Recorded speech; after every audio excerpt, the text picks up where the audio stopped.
Assalomu alaykum hurmatli do'stlar. Nevrolog, kognitiv psixolog, vrach manual terapevt doktor Sherali sizlar bilan. Yelka og'riqlari qiyin muammo, dolzarb muammo. Qanchadan qancha insonlar yelkam og'riyapti, yelka soham og'riyapti deb azoblanib yurishibdi.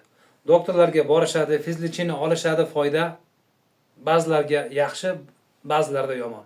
Men sizlarga bugun bitta ma'lumotni aytib o'taman, buni o'zlaringda sinab ko'rishlaring mumkin bo'ladi. Yelka og'riqlarida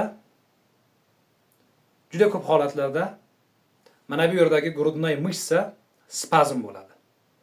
Bu grudnoy mышцаning spazm bo'lishi ham mana shu yelka og'riqlariga ta'sir ko'rsatadi. Aniqroq qilib aytadigan bo'lsam, yelka og'riqlarida ushbu grudnoy mышца sohasini mashq qilish, massaj qilish yelka og'riqlarida ma'lum bir yengillik beradi. Siz shu grudnoy mышцangizni sama massaj qilganmisiz? Hozir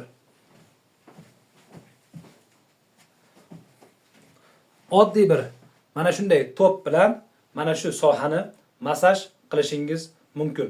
1 daqiqa, ba'zi holatlarda 45 sekund, ba'zi holatlarda 70 sekund samo massaj qilishingiz mumkin. Endi qarang. Mana shu bilan qilyapsizmi shu massajni? Og'riq bo'lsa, umuman qo'rqmang. Yoki og'riq irradiatsiya bersa, ya'ni ma'lum bir joydagi og'riq boshqa joyga ham og'riq bersa, umuman qo'rqmang. Shu massaj qilishda davom eting yoki bir joyda mana shunday ushlab turing.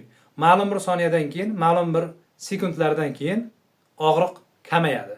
Og'riq albatta kamayadi va mana shu yerdagi mushaklarni muloyim bo'lishi ham yelka og'riqlarida ma'lum bir yelka og'riqlariga yengillik beradi. Rahmat. Video ostiga WhatsApp, Telegram nomerlarimizni qo'yib qo'yamiz. Murojaat qilinglar.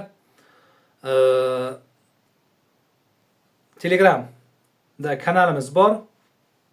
Kirib bemalol savollaringizni berishingiz mumkin. Yana nima? Kanalga obuna bo'ling. Yelkasi og'riydigan tanishlarga jo'natib qo'ying. Ma'lum bir vaqtlarda O'zbekistonga borib turamiz. Xizmatingizga tayyormiz. Rahmat.